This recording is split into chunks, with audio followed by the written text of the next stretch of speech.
Halo Sobat Hebat, apa kabar? Semoga sehat selalu ya. Kali ini kita mau tunjukin ke kalian, khususnya para pendaftar CPNS Kemenkumham tahun 2021, bagaimana sih proses penerimaan CPNS Kemenkumham di Jawa Timur. Oh iya, ini adalah video flashback ya. Semua gambar kami ambil saat seleksi CPNS tahun 2019 saat pandemi belum muncul, sehingga masih belum ada ketentuan protokol kesehatan. Namun sebelum nonton, jangan lupa klik like dan subscribe ya, agar kalian tidak ketinggalan info lain dari kami.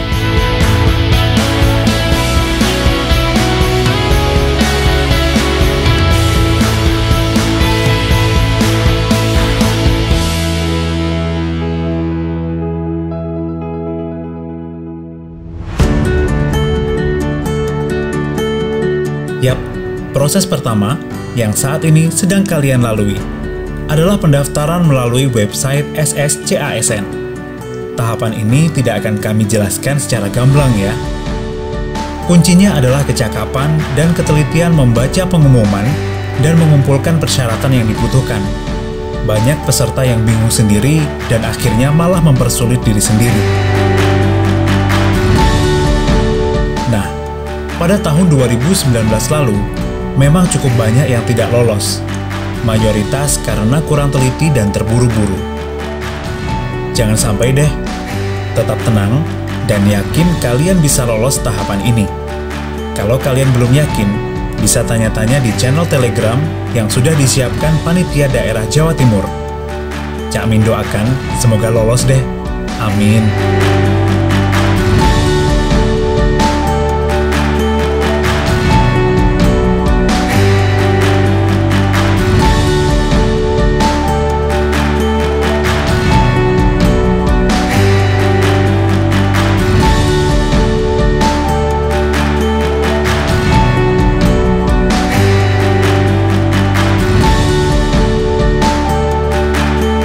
Di periode sebelumnya, setelah verifikasi secara online, akan ada verifikasi dokumen-dokumen asli dan pengukuran tinggi dan berat badan.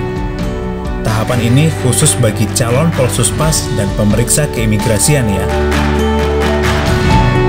Tapi di tahun 2021 ini, karena pandemi sedang tinggi, tahapan verifikasi dokumen asli akan dihilangkan.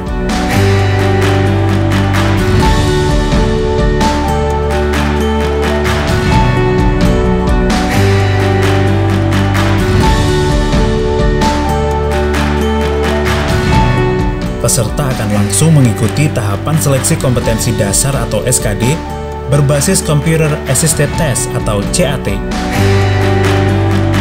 Ada 100 soal yang dibagi 3 jenis, yaitu tes intelijensi umum atau TIU, tes wawasan kebangsaan atau TWK, dan tes karakteristik pribadi atau TKP. Karena berbasis CAT dan dipantau langsung melalui kamera di komputernya, kalian harus yakin dengan kemampuan diri kalian, karena tidak ada yang bisa bantuin. Nilainya pun langsung bisa dipantau secara real time di YouTube. Jangan percaya deh kalau ada yang menjanjikan bisa meloloskan kalian, karena sistemnya sudah ketat banget. Oh iya, jangan sampai terlambat. Kalau kalian terlambat, ya sudahlah, kalian akan dinyatakan auto gugur. Kan sayang banget, sudah jauh-jauh dan banyak persiapan, harus gugur hanya karena terlambat datang. Jangan lupa minta doa restu orang tua.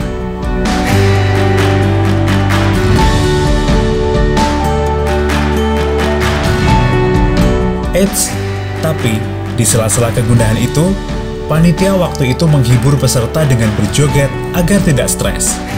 Tapi sayang, saat pandemi ini sepertinya hal itu berat untuk dilakukan lagi, karena demi menjaga kesehatan bersama.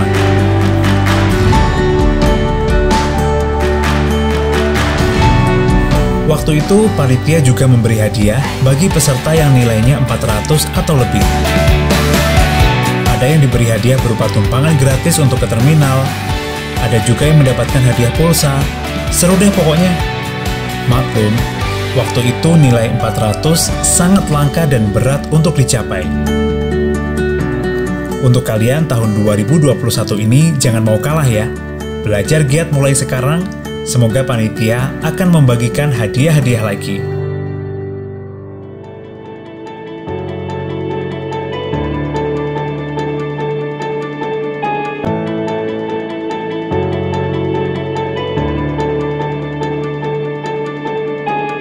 Setelah kompetensi dasar, kalian masih akan dites lagi sesuai bidang masing-masing. Yap, seleksi kompetensi bidang atau SKB adalah tahapan yang lebih berat dan ketat dari sebelumnya.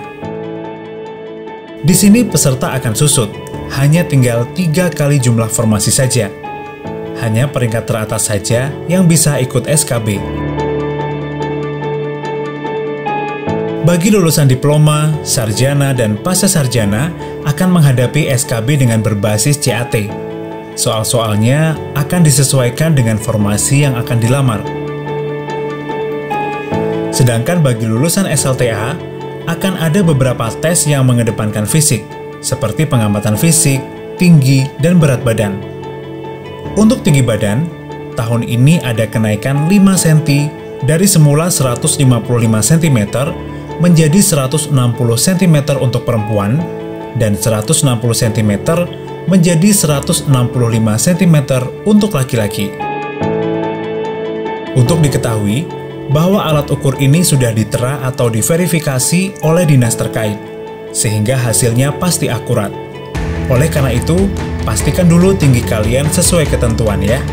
Kalau belum, ayo, mulai sekarang segera berlatih, hitung-hitung bisa nambah, kan lumayan, hehehe.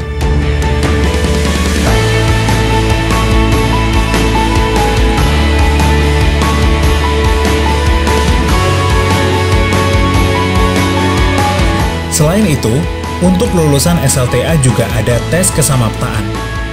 Di tahap ini, kesehatan jasmani kalian akan diuji. SKB ini meliputi lari 12 menit, push up, sit up, pull up, dan shuttle run. Kalian itu ada beberapa tahap, tidak hanya lari saja. Ada pull up, ada set up, ada shuttle run, dan sebagainya. Harus diatur tenaganya. Tenaga untuk lari sekian, tenaga untuk ini sekian, tenaga itu sekian. Jangan 100% dihabiskan. Ya. Kemudian atur, tenaganya itu diatur betul. Ya. Kami pengen yang terbaik untuk kalian.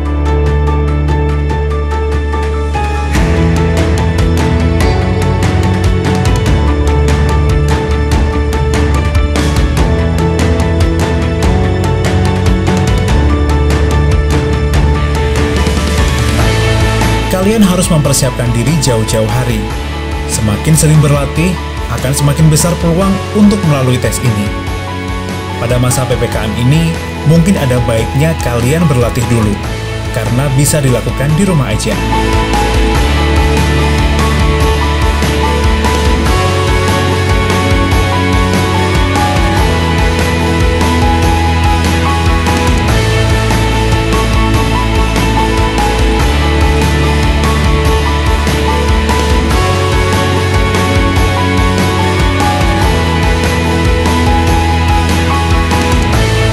Dalam rangkaian SKB ini juga dirangkaikan dengan tes wawancara dan keterampilan. Di beberapa formasi ada yang mensyaratkan tes praktek. Dalam tahapan ini, evaluator akan menilai kecakapan kalian dalam menjawab pertanyaan dan memecahkan masalah. Tak sedikit evaluator yang bertanya terkait kepribadian bahkan prestasi-prestasi kalian. Kalian harus bisa menjual diri. Tunjukkan bahwa kalian layak dan mampu untuk menjadi seorang insan pengayoman yang unggul.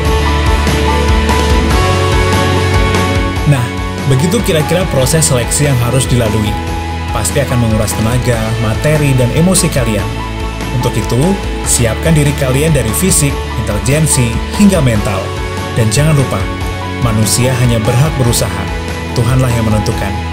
Untuk itu, jangan lupa perbanyak juga doa dan mohon restu orang tua. Semoga beruntung.